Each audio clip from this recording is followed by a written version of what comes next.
Hey boys and girls, welcome back to Persona 3 FES. In the last episode, we came face to face with the Strega group.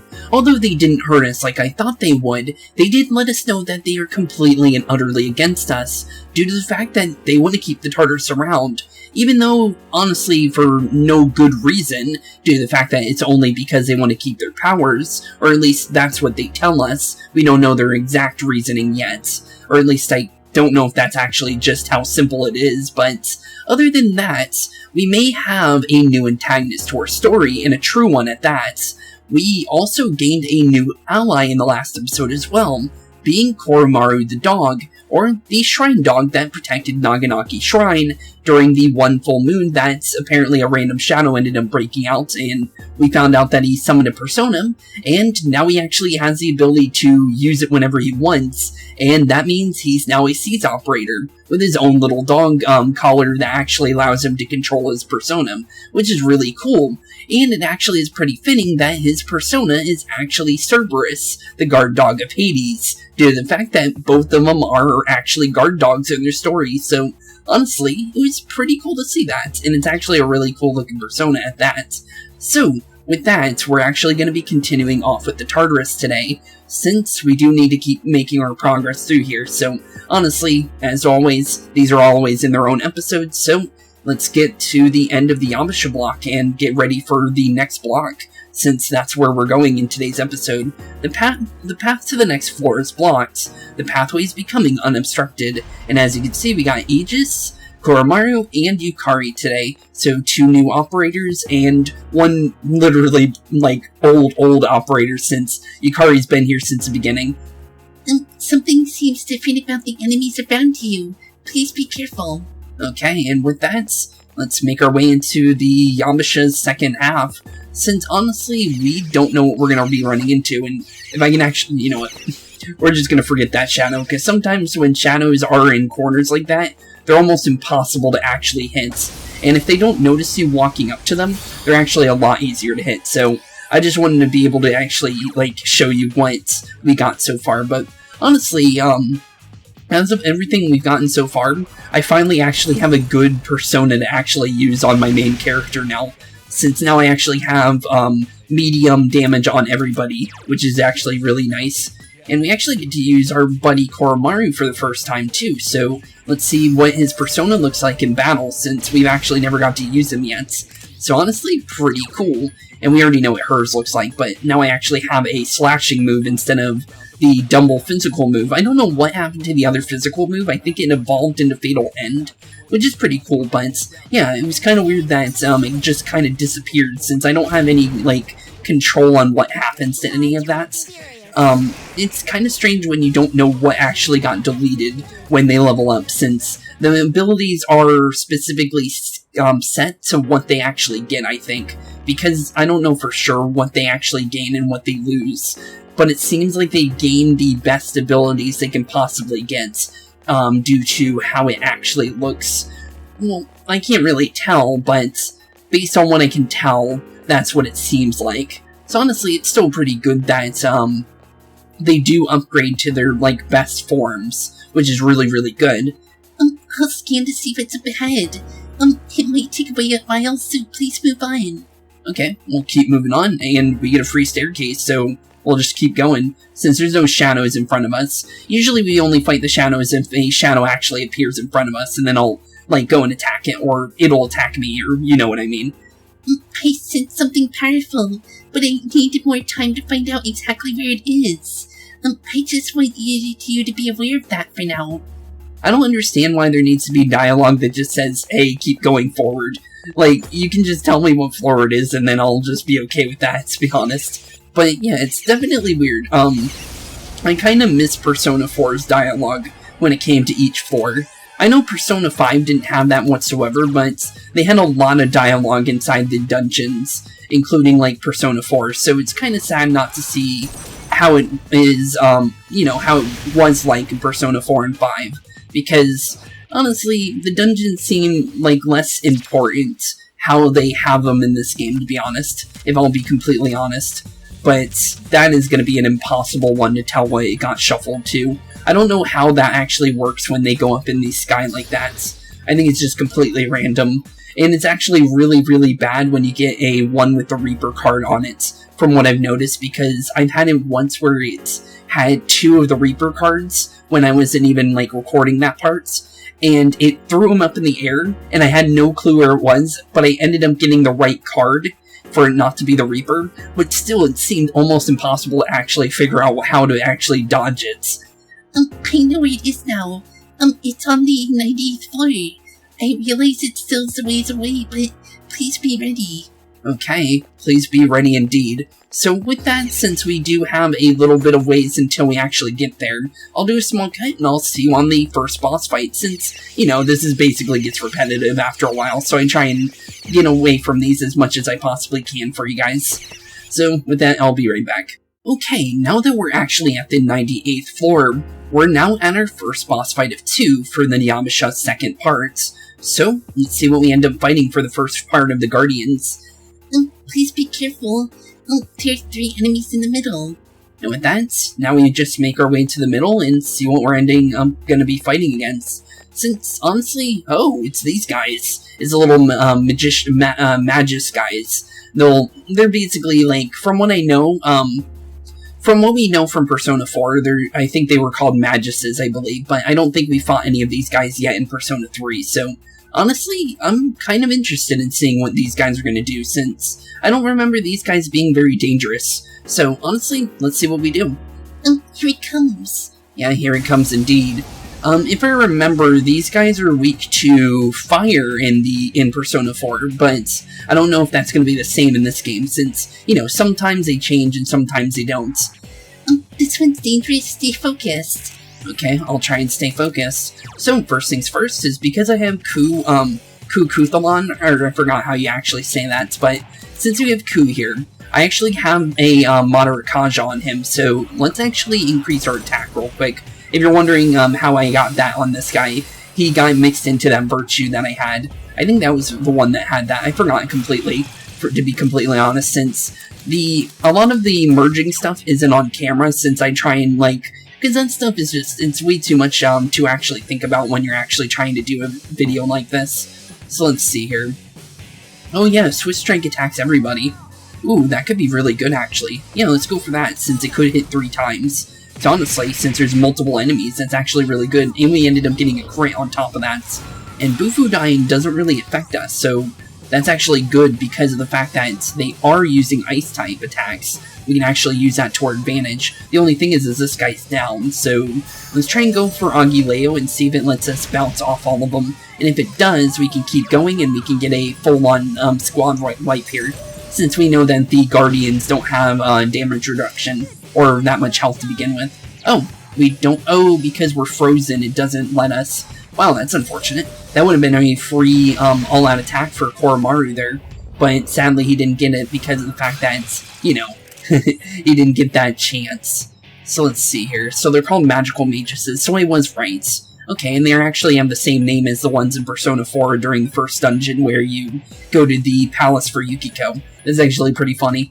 Okay, so honestly, I'm going to see if we can maybe get Koromaru's all-out attack. So I'm going to try and let them kind of, like, do their thing.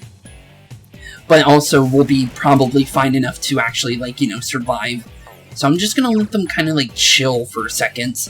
Because I want to see if we can get that. Because I try and get everyone's dialogue for the all-out attacks. The only one we missed so far is Aegis's, Mitsuru's, and so far Koromaru's. But we might be able to get his right now if Miragion doesn't knock out the second one. So let's see if we can possibly get it. And yeah, we did. So let's see what his is. It's just woof woof, but honestly, I just wanted to see what the dialogue was and also see his all-out attack portrait, since I like seeing those, honestly. And yeah, that would have been a squad wipe if we got that earlier. It was just unfortunate that we got frozen, is all, but we already knew we were going to beat those guys, since the Guardians aren't that hard. It's the only one that's actually hard is the guy at the end, which is the Archonic boss, slash Archonic Guardian, I guess you can say, or, then also the main bosses sometimes. But so far we've been doing pretty decent. Something seems different about the enemies around you. Please be careful.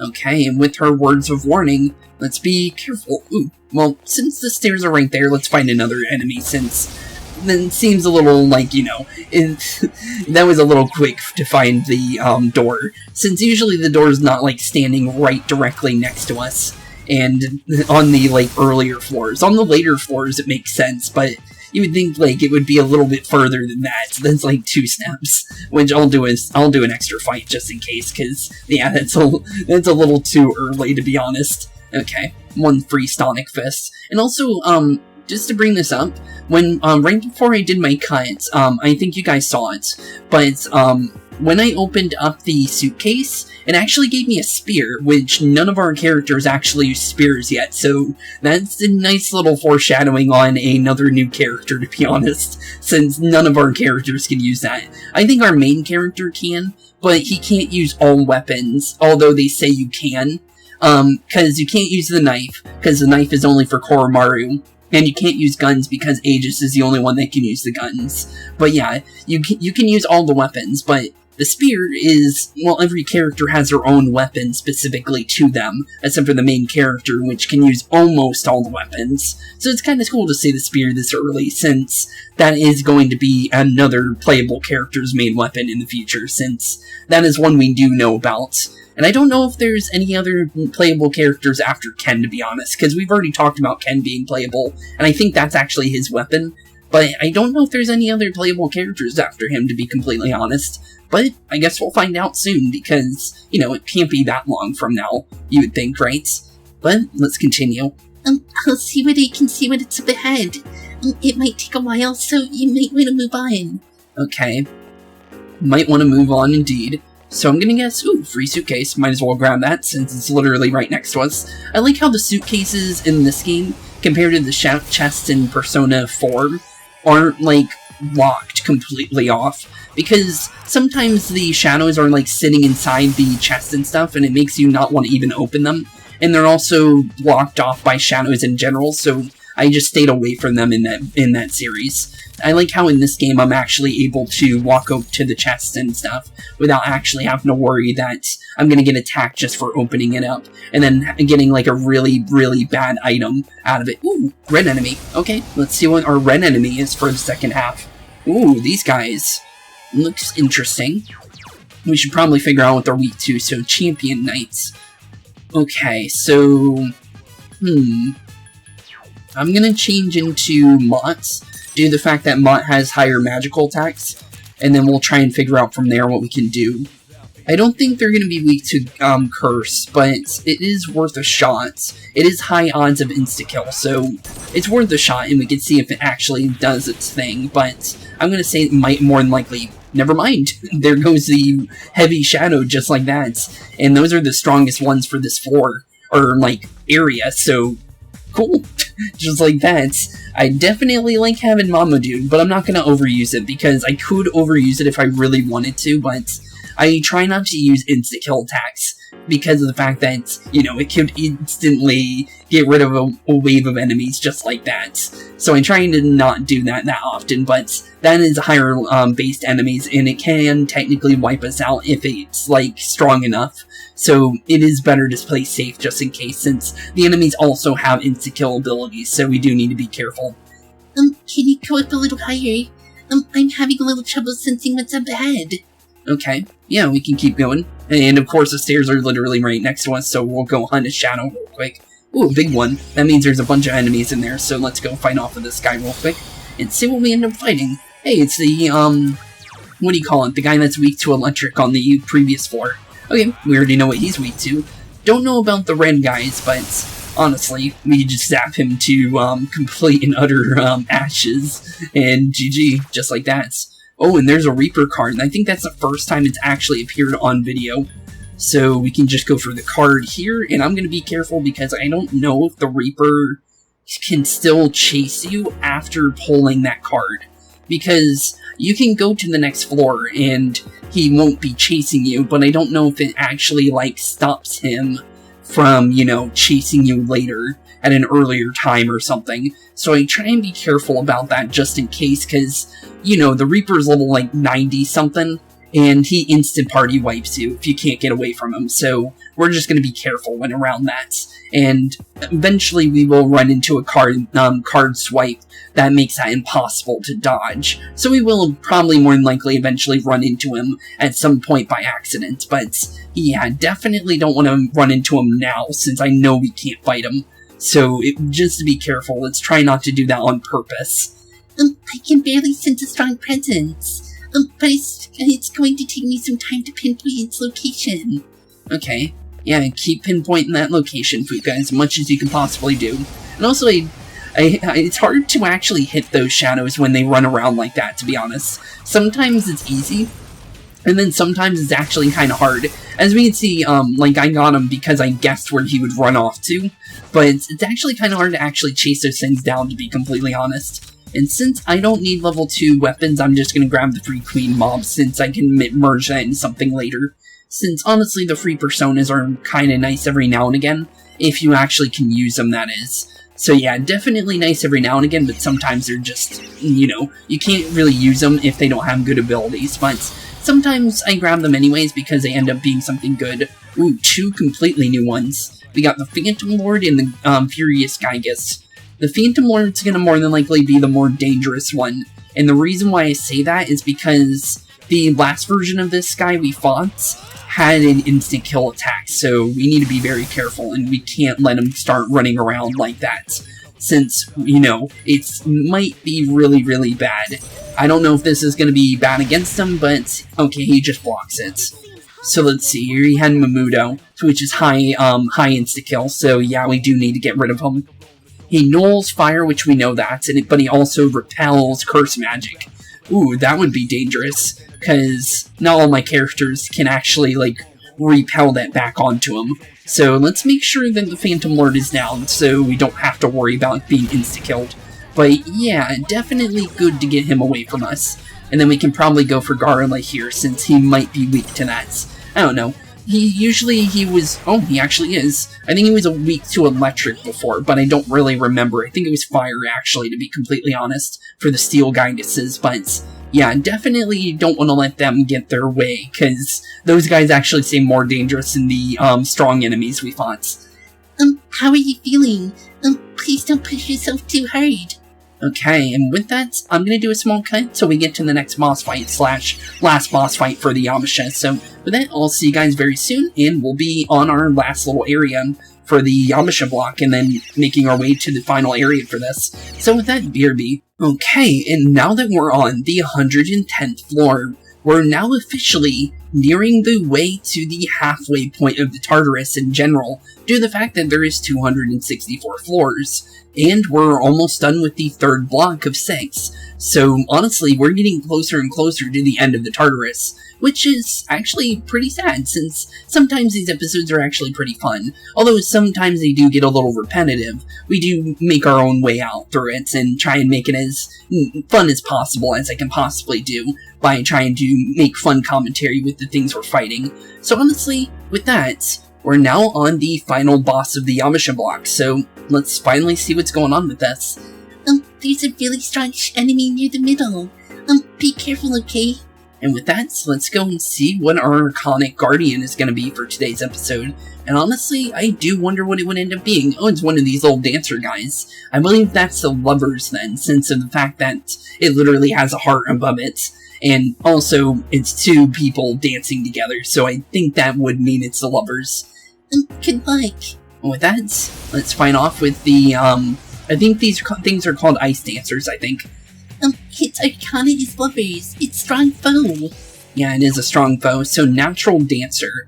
We can't tell its weakness, but we might as well, like, tell her to scan it anyways, since, you know, might as well. So first things first, is we already know we should do a moderate Kajam to figure out how much attack we actually need. And also, one thing I noticed is all the characters have movie portraits with the mod, except for poor Koromaru, which actually has his original portraits, which is actually kind of sad, since in the mod for, like, the actual, like, outside of battle, he doesn't have it, and inside the mod for in battle, he doesn't have it either. It's actually kind of weird. Maybe he just doesn't have a like an actual like good picture for him to be used for that. Or honestly, his normal picture isn't that bad for the original one. For the original characters one, it is a little like dated, but when they're upgraded to the movie ones, they're actually pretty decent. I actually like them like that. But Koromaru's one is actually not half bad, to be completely honest. I don't even mind it. It's actually pretty cool in my opinion for his.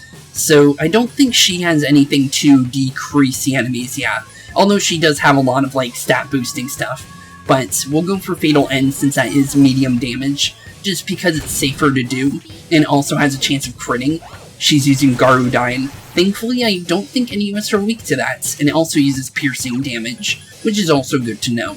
So, since we don't need to be using medium, like, all attack, we'll just go for the easier one that uses less spirit damage. And also, I just noticed something when using Cerberus, and actually has pitchforks for feet, which is actually kind of funny. I actually like that, since it's actually pretty, like, it's pretty nice to see, since, you know, it makes more sense that it can walk on pitchforks than it could on, like, if the feet were completely, like, spears, basically. And it also blocks wind magic. I should have understood that to begin with, to be honest. Okay, so because of the fact that I have a feeling this one's going to be doing more damage, we're going to use Ku instead of Mott here, because I can use Power Charge here, and then I can go for, like, a medium double hit here. So, honestly, we'll go for that instead. And it seems like it's weak to, you know, physical damage, other than, you know, elemental damage. So we're going to be careful here and actually go straight for the actual physical attacks here. Although Angileo does do decent damage here, so we'll keep using that. Because it oh no, actually it doesn't do. Okay, it just dodged it last time and I didn't notice it then. Okay, that's actually pretty bad. So yeah, elemental damage is really bad here, so we'll just go physical, just to be careful. Sadly, Yukari doesn't have any physical attacks that she can actually use, but honestly, it could be worse. So I'm going to go for the double one, since this can hit 3 times, which can do more damage than the heavy damage, and that did 800 damage with a power charge. Wow, that is a lot of damage. I always like when power charge actually hits an enemy after charging up and doing all that, because, you know, Tetracard. Isn't that the one that blocks elemental attacks?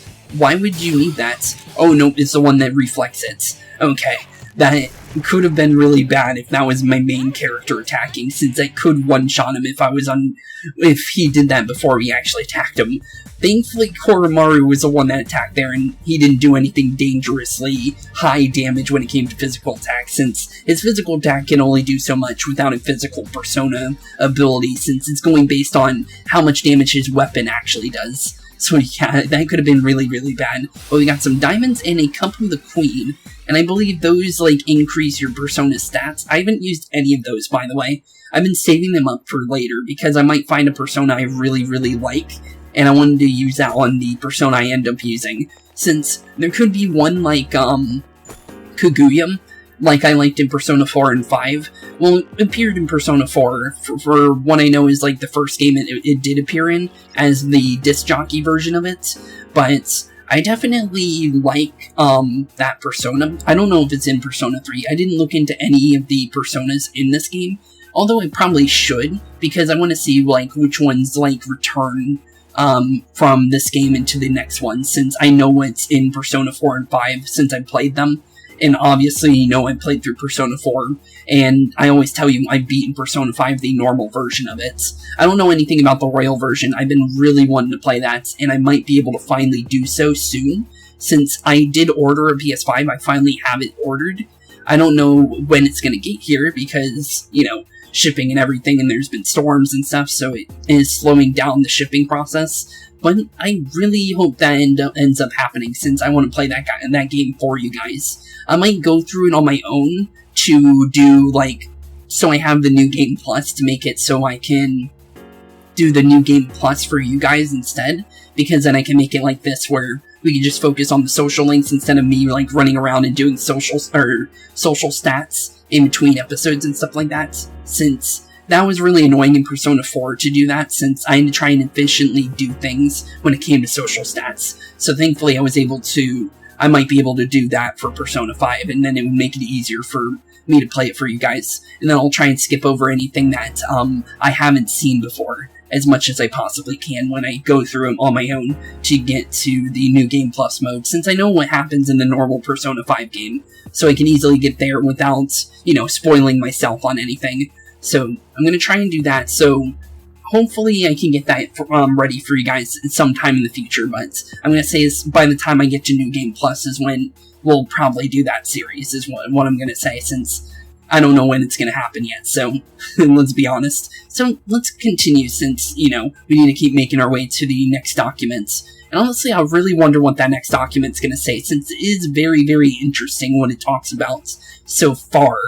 And it's very weird, but we don't know what's really going on about it. It just talks about the Kirijo group so far. So it really is interesting, and it's someone that's outside of the Kirijo group for sure, due to the fact that how it's worded. But, let's see. For some reason there are fewer enemies in this area. Well, that means we're getting closer and closer to the next block. Ooh, free item. I'm actually gonna go grab that, since there's no reason to not grab that grenade launcher.